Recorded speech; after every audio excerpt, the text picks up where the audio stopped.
Olá, gente, muito bom dia, tudo bem com vocês? Bem-vindos a mais uma manhã devocional chamada de Café Pastoral. Estamos juntos aqui pela página da Igreja Batista de Cumbica no Facebook.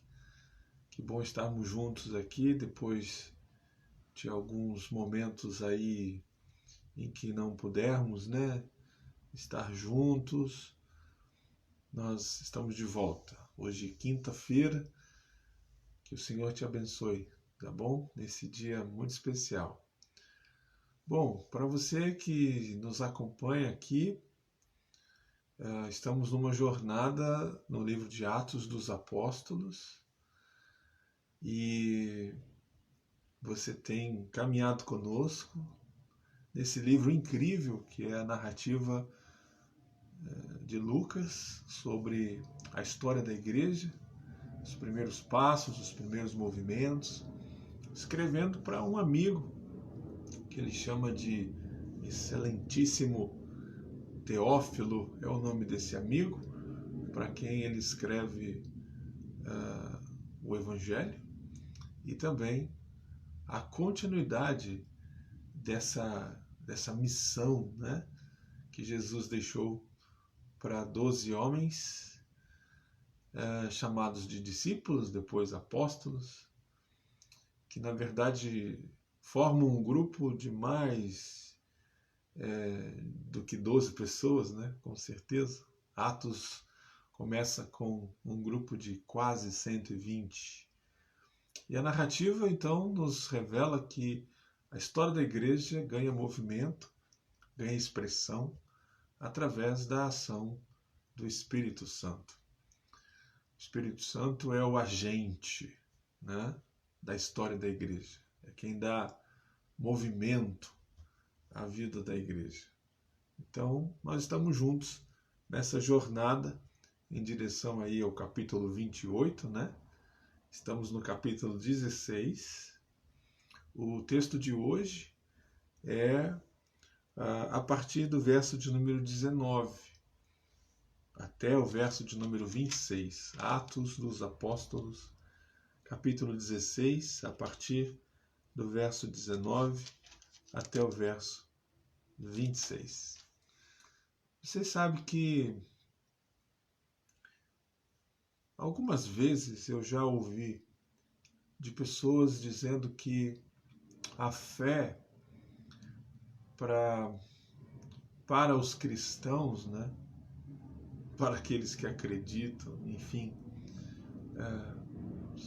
é usada muitas vezes como uma muleta. Eu já ouvi várias críticas a respeito da fé cristã e eu queria conversar um pouquinho com vocês hoje à luz desse texto de Atos 16, do verso 19 ao 26, sobre a questão: o que é maior do que a dor? E por que eu faço essa pergunta? Porque se você acompanhou a última devocional, você sabe que o Espírito Santo impediu o apóstolo Paulo, assim como Silas, Timóteo, Lucas, de chegarem até a Ásia Menor. Eles queriam, na segunda viagem missionária, passar pelas cidades por onde eles viajaram na primeira viagem, confirmando a fé, ver como os irmãos estavam. E o Espírito Santo não permitiu, até que Paulo tem uma visão de um homem dizendo: passa a Macedônia e nos ajude. E assim eles entenderam que o Senhor os estava direcionando para a Macedônia.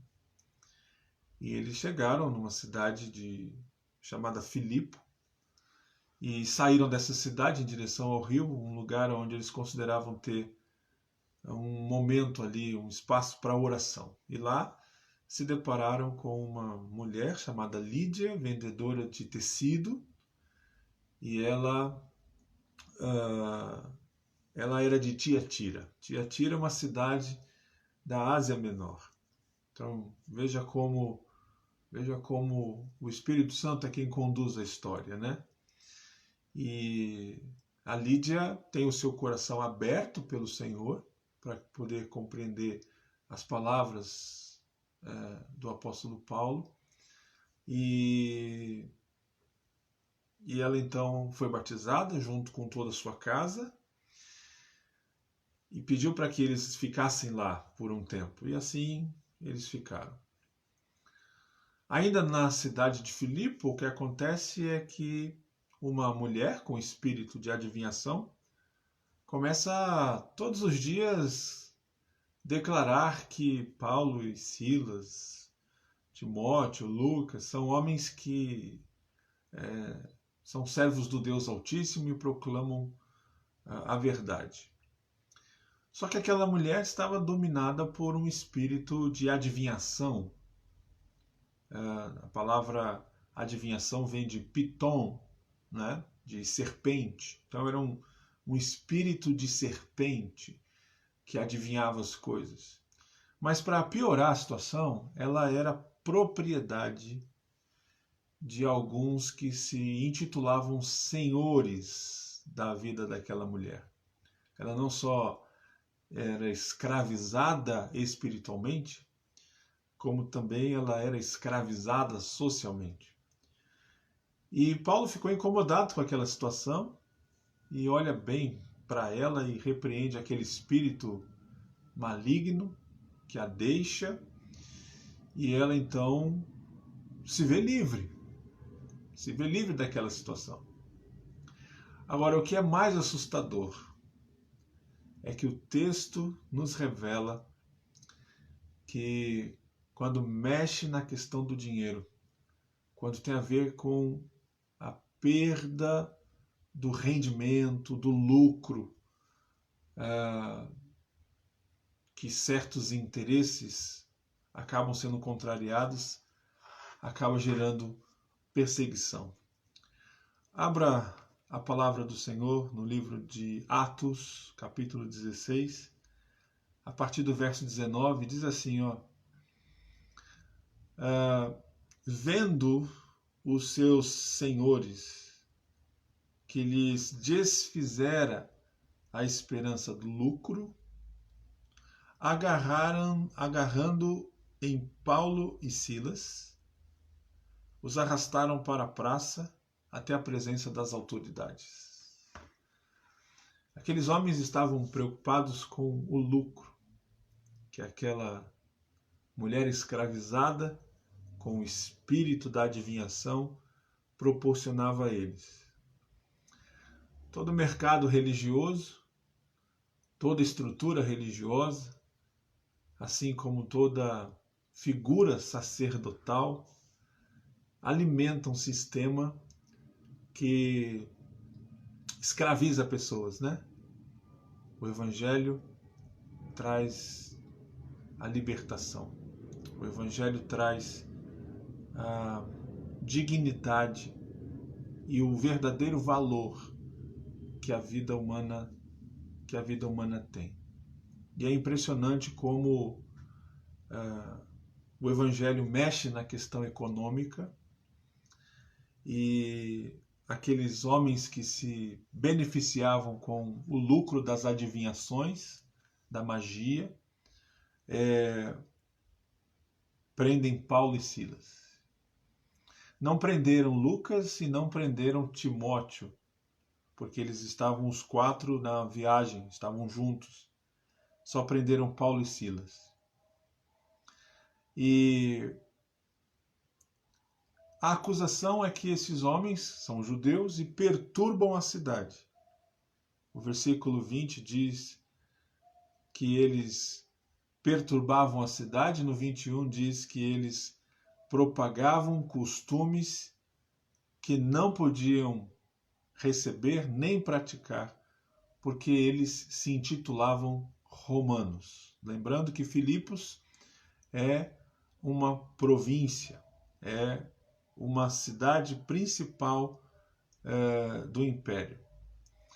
E por causa então da perda do lucro por causa da adivinhação, bateram em Paulo e Silas, os chicotearam e os levaram à prisão, colocaram uma guarda para tomar conta e os acorrentaram pelos pés.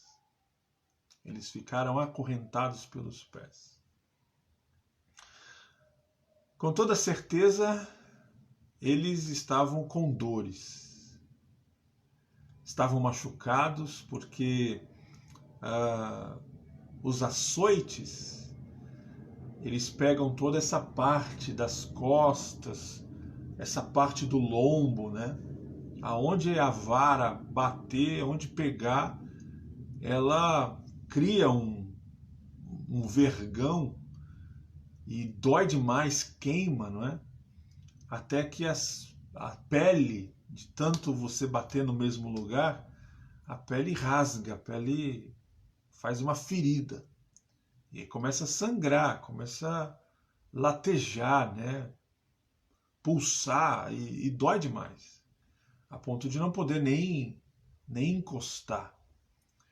Mas isso não passava pela cabeça dos torturadores, né? Eles batiam e não queriam saber. Até porque a acusação era de que eles perturbavam a cidade e desviavam as pessoas do costume que eles abraçaram, né? Mas a gente sabe que tudo estava girando em torno do lucro diminuído por conta que aquela mulher que dava o lucro por causa da adivinhação estava livre do espírito da serpente. Estava livre do Piton.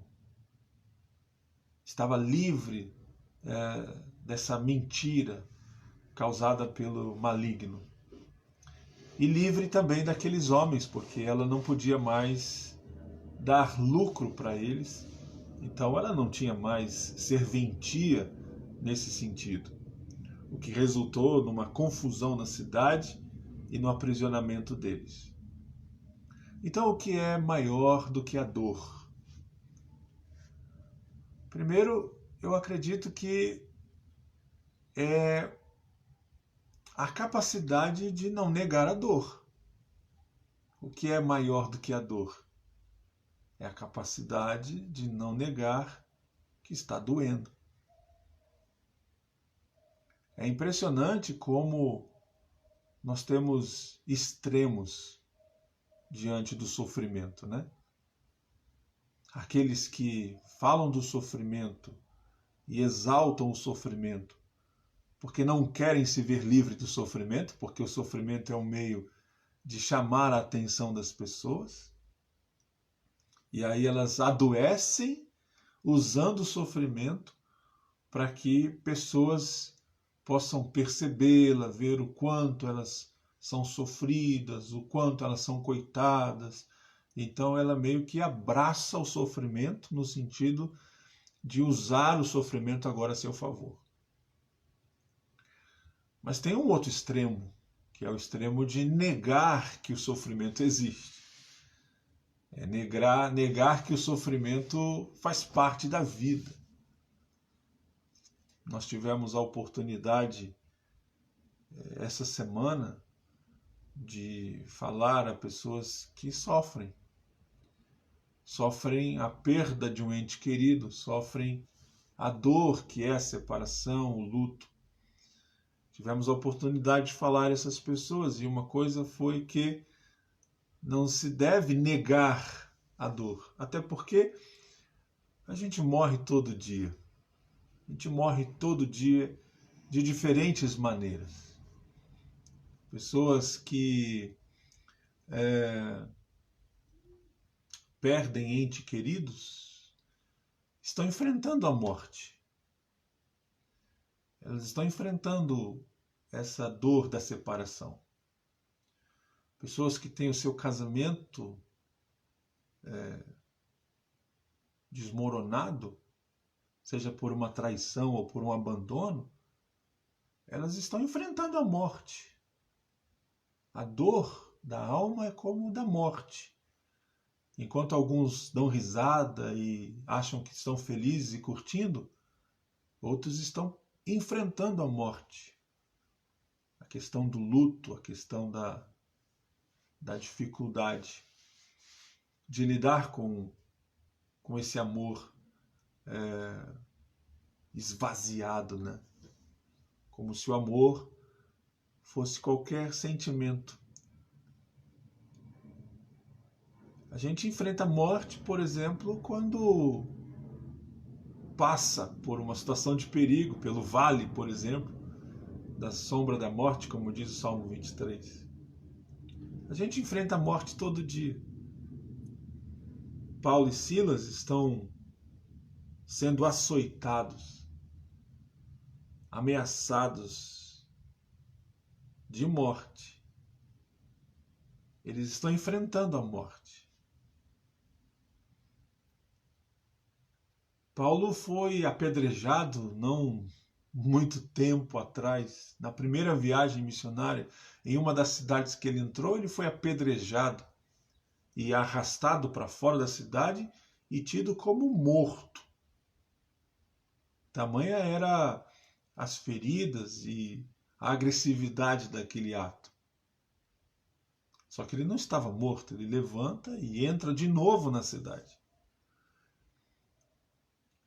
Então, a gente enfrenta a morte todo dia para mostrar que o sofrimento é uma realidade. E tentar negá-lo, dizer que o sofrimento não existe, é coisa da cabeça. Por outro lado, a exaltação do sofrimento no sentido de que há uma patologia em que a pessoa usa o sofrimento para chamar atenção e até manipular outras pessoas a seu favor. O que é maior que a dor, né? Essa capacidade de dizer que está doendo, essa capacidade de não negar a dor nem o sofrimento, mas não é usar isso também como manipulação ou como estratégia para chamar a atenção. Em segundo lugar, eu diria que o que é maior que a dor é o amor a Deus e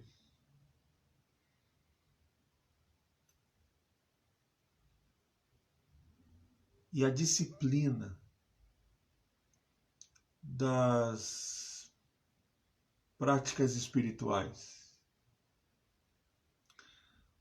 Quando deu meia-noite, olha o verso 25, quando deu meia-noite, Atos 16, 25, quando deu meia-noite, Paulo e Silas oravam e cantavam.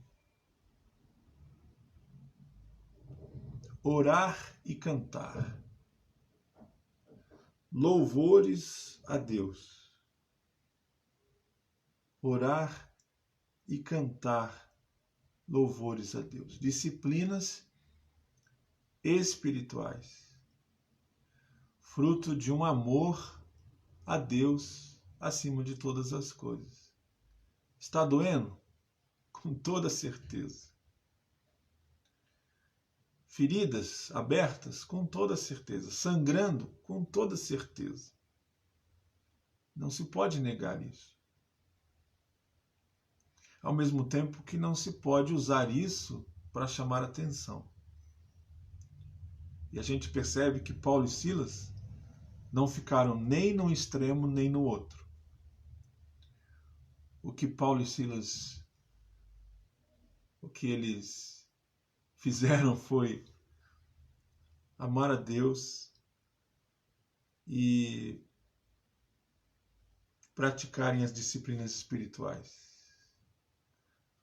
Eu gosto muito da essência da palavra louvor, que significa elogio. Eu gosto da essência e pensar de que todas as vezes que estamos juntos, por exemplo, louvando ao Senhor,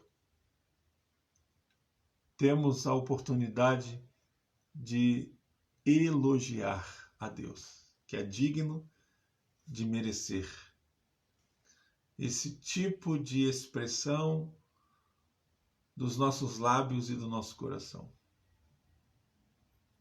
Sabemos que não somos perfeitos, sabemos que temos limitações,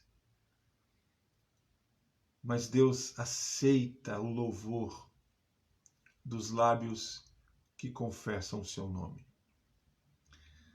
E isso é maravilhoso, porque a gente não nega dor, a gente não nega que estamos sofrendo, que está doendo. A gente não usa isso para chamar a atenção das pessoas ou nos apresentar vitimizados, mas a gente pega tudo isso e entende que tudo isso perto do nosso Senhor é menor. Porque o que é maior do que a dor é o amor a Deus e a disciplina, as práticas espirituais de orar e cantar elogios a Deus. A cadeia onde eles estavam, ela é tomada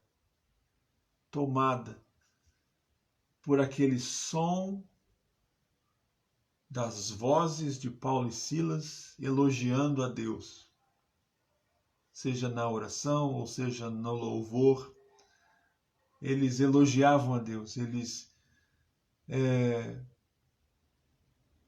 elevaram as vozes de uma tal forma que a cadeia escutava. Eles poderiam estar chorando, eles poderiam estar gemendo, eles poderiam estar gritando, ou eles poderiam estar revoltados, dizendo que aquilo era um absurdo. Mas à meia-noite, eles começam a elogiar a Deus. O relato que Lucas nos mostra é que houve um terremoto na cidade, a ponto das cadeias serem abertas. E aí o carcereiro ficou apavorado, porque era a responsabilidade dele cuidar dos presos, principalmente daqueles presos que estavam perturbando a cidade, para que eles não fugissem. Se Deus assim nos permitir, amanhã a gente vê a conversão do carcereiro. Mas o que eu queria destacar para vocês hoje é que existe algo que é maior do que a dor. Existe algo que é maior do que a minha dor, do que a tua dor, do que a dor da nossa igreja. Existe algo que é maior. O amor a Deus e as disciplinas espirituais. Essa capacidade de elogiar o Senhor sem negar que está doendo e sem usar a dor para se vitimizar ou, de forma adoecida, usar isso para chamar a atenção das pessoas. Bom, eu acredito que a nossa igreja está de luto e passando pela dor. E eu queria dizer a todos vocês que a dor a gente suporta, a dor a gente enfrenta, a dor a gente supera. E tudo isso na força do Senhor. Então, que Deus te abençoe, que Deus te guarde e que você seja encorajado, fortalecido pelo Senhor para enfrentar a tua dor. Eu encerro o nosso momento devocional de hoje pedindo a vocês um minuto de silêncio. A gente encerra em silêncio, desejando a todos uma semana, um dia abençoado, porque estamos de luto, estamos afirmando que está doendo. O que fazer? Bom, vamos elogiar o Senhor, orando e também cantando ao nosso Deus. O Senhor nos deu, irmãos e irmãs, o Senhor tomou, bendito o nome do Senhor. Em memória e respeito às famílias que estão de luto, um minuto do nosso silêncio.